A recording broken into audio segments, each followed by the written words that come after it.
So hello everyone दोस्तों, क्या हाल चाल आप लोगों का। तो आज है हमारा 1000 वीडियोस की सीरीज का 121 नंबर का वीडियो। सो फ्रेंड्स, आज का जो मैं टॉपिक लेने वाला हूं और उसी के साथ में जो क्वेश्चन एक्सप्लेन करने वाला हूं वो है आखिर रैंक ऑफ मैट्रिक्स किस तरह से डिटरमाइन करते हैं। सो स्टार्ट करते हैं इसकी डेफिनेशन से। डेफिनेशन क्या है रैंक ऑफ ए मैट्रिक्स की? The rank of A matrix is the largest order of a non zero minor of the matrix. अब मैंने क्या बात कही, वापस से रीड करिए एक बार। The rank of A matrix is the largest order of a non zero minor of the matrix. मान के चलिए मेरे पास कोई भी एक मैट्रिक्स है, उस मैट्रिक्स का ऑर्डर है 3x3। अब अगर वो 3x3 ऑर्डर की जो मैट्रिक्स है उस मैट्रिक्स का determinant value doesn't equal to 0 है, तो मेरे पास में वो जो रैंक ऑफ मैट्रिक्स है वो 3 ही हो जाएगी, क्योंकि वो नॉन जीरो है अपने आप में। ओके, अभी भी ने अगर नहीं आया समझ में तो हम आगे इसको एग्जांपल के थ्रू भी बताएंगे। तो चलिए, अगर मैं इसकी प्रॉपर्टीज की बात करता हूं तो प्रॉपर्टीज में हम जो रैंक ऑफ ए मैट्रिक्स है उसको किस तरह से डिनोट करते हैं, rho of A. Okay, so if rank of A matrix is R, मान के चलिए मेरे पास कोई भी एक मैट्रिक्स है जिसका रैंक ऑलरेडी डिफाइंड है आर है, देन उसकी क्या क्या प्रॉपर्टीज होगी? There is at least one non zero minor of order r whose determinant is not equal to 0। There is at least one non zero minor, जैसा कि मैंने ऊपर कहा था सेम नीचे कह रहा हूं, one non zero minor of order r whose determinant is not equal to 0। Order r का नॉन जीरो माइनर होगा तभी उसका जो रैंक है वो भी आर होगा। कहने का मतलब है कि जो भी आपका रैंक आ रहा है उसी ऑर्डर का उसका जो माइनर है वो हमारे पास में नॉन जीरो होगा। एग्जाम्पल के थ्रू देखते हैं कि for a n cross n matrix. अब जब मैंने एन क्रॉस एन की बात कही, इट मींस यहाँ पे ये एक स्क्वायर मैट्रिक्स की बात कर रहा हूं मैं। सो स्क्वायर मैट्रिक्स में मान के चलिए कि मेरे पास में एक मैट्रिक्स है ए एन क्रॉस एन की जिसका determinant value doesn't equal to 0 है। तो doesn't equal to 0 it means वो नॉन जीरो है। तो नॉन जीरो है अपने आप में, तो उसका जो रैंक होगा मैट्रिक्स का वो हमारे पास में ऑर्डर ऑफ मैट्रिक्स के इक्वल हो जाएगा। इट मींस यहाँ पे रो ऑफ ए हो जाएगा ऑर्डर ऑफ ए, यानी कि एन ही हो जाएगा। बट मान के चलिए कि मेरे पास में वो जो मैट्रिक्स है एन क्रॉस एन की उसकी वैल्यू इक्वल टू 0 है डिटर्मिनेंट वैल्यू, तो हमारे पास में जो रैंक ऑफ मैट्रिक्स होगा वो ऑर्डर से कम ही होना है, क्योंकि उस ऑर्डर का तो हमारे पास में जो माइनर है उसकी वैल्यू इक्वल टू 0 आ रही है।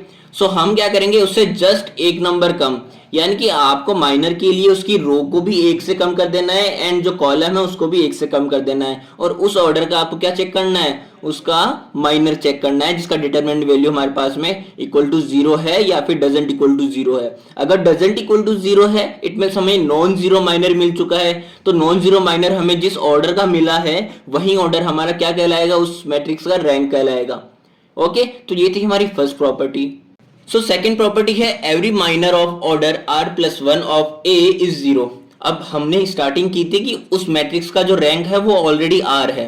आर है मींस उस ऑर्डर का हमारे पास में जो मैट्रिक्स है उसकी determinant value doesn't equal to 0 है, नॉन जीरो माइनर है। तो यहाँ पे उस मैट्रिक्स का जो रैंक है उसका प्लस वन जो होगा हमारे पास माइनर, वो हमारे पास क्या होगा, 0 होगा। 0 होगा तभी तो हम आर पे आए ना। ये मैंने देखो इस वाले पॉइंट में आपको एक्सप्लेन किया था। यहां पर मैंने क्या कहा था कि अगर n क्रॉस n का हमारे पास 0 हो गया तभी तो हमने उसका माइनर को एक और कम किया रो एंड कॉलम से, एंड उसका डिटरमिनेंट वैल्यू चेक किया कि वो इक्वल टू 0 है या डजंट इक्वल टू 0 है। अगर डजंट इक्वल टू 0 है तो वो हमारे पास रैंक हो गया, और उसका प्लस वन, उस रैंक का प्लस वन जो है हमारे पास में माइनर, वो हमारे पास क्या होगा, इक्वल टू 0। जो ही बात मैंने यहाँ पे कही है, यहाँ पे भी मैंने यही बात कही कि हमारे पास में every minor of order R plus one of A matrix is 0 for a matrix whose rank of matrix is R. Okay, so यहां से अगर मैं कंक्लूजन की बात करता हूं तो मैं क्या कहूंगा कि रो ऑफ ए जो रैंक ऑफ मैट्रिक्स होगी वो क्या होगी, number of non zero rows in the echelon form of the matrix. यहां से एक्लोन फॉर्म की बारे में भी बात करेंगे और इसके रूल्स के बारे में भी बात करेंगे। अगर आपको पूरा वीडियो देखना है तो आप टैब से भी जा सकते हो, ठीक है। सो एग्जांपल होगा rank of A square matrix का। मैं यहाँ पे एक स्क्वायर मैट्रिक्स लूंगा जिसका हम रैंक डिटरमाइन करेंगे। सो फर्स्ट पॉइंट रिमेंबर है आपको जो मैंने कही थी कि इसके डिटरमिनेंट वैल्यू अगर 0 के इक्वल होगी तो हमारे पास में जो इसका ऑर्डर है उससे कम होगा रैंक ऑफ मैट्रिक्स। तो हम चेक करते हैं एक बार के लिए इसकी डिटरमिनेंट वैल्यू क्या है। इस स्क्वायर मैट्रिक्स के लिए मैंने कही थी ये बात, okay. For non square matrix मैंने ये बात नहीं की थी, स्क्वायर मैट्रिक्स के लिए मैंने बात कही थी। सो हमारे पास में ये वाली कंडीशन के लिए इसका जो रैंक है वो लेस देन हो जाता है ऑर्डर ऑफ ए के। सो डिटर्मिनेंट वैल्यू क्या हो जाएगी 2 ब्रैकेट ऑफ 2 प्लस 12। ये कैसे कर रहे हैं हम, तो मैं यहाँ पे फर्स्ट रो के करस्पॉन्डिंग निकाल रहा हूँ उसकी determinant value. So 2 and multiplication of corresponding row and column को छोड़ने के बाद में यहाँ पे 2 माइनस ऑफ 12 यानी कि प्लस 12 हो गया। ओके -3 यहाँ पे -1 to the power I plus J लेते हैं तो यहाँ पे माइनस माइनस माइनस यहाँ पे होते हैं। ओके सो डिटर्मिनेंट आपको निकालना आता ही होगा। So -3 and again corresponding row and column को छोड़ने के बाद में -3 and minus of 4 plus 7 corresponding row and column को छोड़ने के बाद में 3 into 3 -9 and minus of minus plus हो जाएगा तो -9 प्लस 2 तो यहाँ पे आ जाएगा -7। तो यहां से मेरे पास में डिटरमिनेंट वैल्यू अगर मैं चेक करता हूं तो मेरे पास आएगी 0। इट मीन्स यहाँ पे हमें इतना तो कंफर्म हो गया है कि इसका जो रैंक है वो इसके ऑर्डर से कम होने वाला है, यानी कि 3 से कम होगा। So converting it in echelon form of matrix, so we have to start elementary operations by the help of that row which leading entry is 1. How? ये जो मैंने बात कही ये मैं आपको बताता हूं प्रैक्टिकली।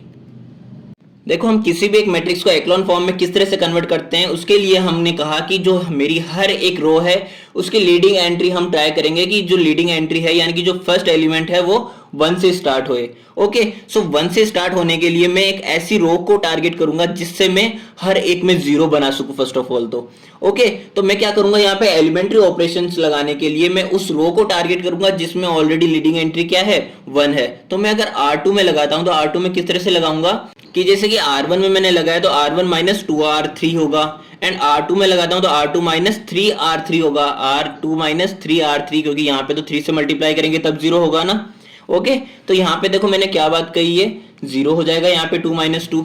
ओके अगर मैं फर्स्ट रो के लिए बात करूँ R1 में से 2R3 निकालना है तो R1 में से 2R3 यानी कि 2 minus 2 0 again 3 minus 2 and minus of 3 तो यहाँ पे हो गया 9 एंड 7 माइनस 2 मल्टीप्लाई बाई -1 हो जाएगा 9 एंड अगेन जब हम R2 में लगाएंगे तो R2 माइनस 3 ऑफ R3 है तो 3 माइनस 3 हो जाएगा 0 -2 माइनस में 3 मल्टीप्लाई बाई -3 हो जाएगा 7 एंड 4 माइनस 3 मल्टीप्लाई बाई -1 हो जाएगा 7 एंड यहाँ पे हमने R3 में तो कोई भी चेंजेस नहीं किया तो R3 मेरे पास एज इट इज आ जाएगी। तो मैंने जो फाइनली जो मेरे पास आई है उस मैट्रिक्स को मैंने रखा है यहाँ पे तो मेरे पास आया 0 9 9 0 7 7 1 -3 एंड -1।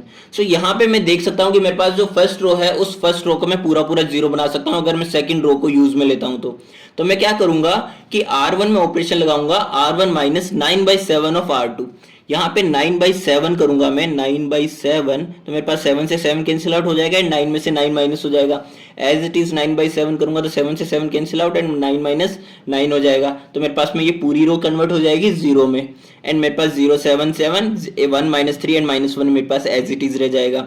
अब मेरे को फर्स्ट ऑपरेशन लगाना है, आपको इस तरह से सीक्वेंस में लगाना है। ये मैं बता रहा हूँ कि फर्स्ट ऑपरेशन तो लगाओगे आप C2 में, मैंने डायरेक्ट यहाँ पे लिख दिया है पर आपको अगर समझ में नहीं आता है तो आप पहले ये वाला ऑपरेशन लगा के लिखेंगे मैट्रिक्स को देन ये वाला ऑपरेशन लगा के मैट्रिक्स को लिखेंगे।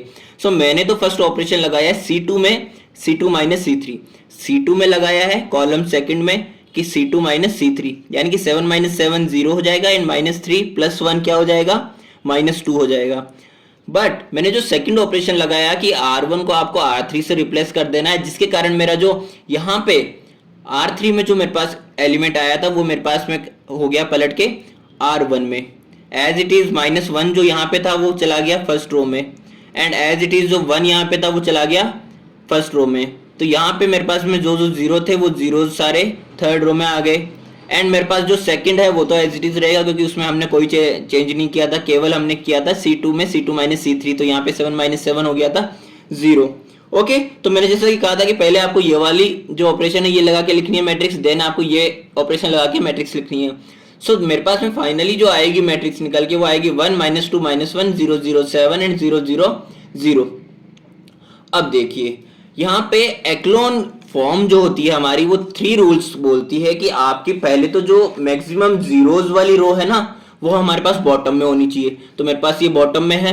ओके। एंड जो सेकंड कंडीशन वो बोलती है कि आपके पास में किसी भी एक रो को आप ले ले तो उस रो के अंदर, मान के चलिए मैंने सेकंड रो को ले लिया है, तो उस रो से जो ऊपर वाली रो में जीरो है वो उससे जस्ट नीचे वाली रो में जो जितने जीरो है उससे कम होनी चाहिए। तो इस रो से ऊपर वाली रो में जीरो जीरो ही है एंड इस रो से नीचे वाली रो में जीरो क्या है, 3 है, तो जो कि कम है इससे। ठीक है, तो मेरे पास में ये वाली कंडीशन भी फुलफिल हो गई कि यहाँ पे 0 लेस देन है 3 से।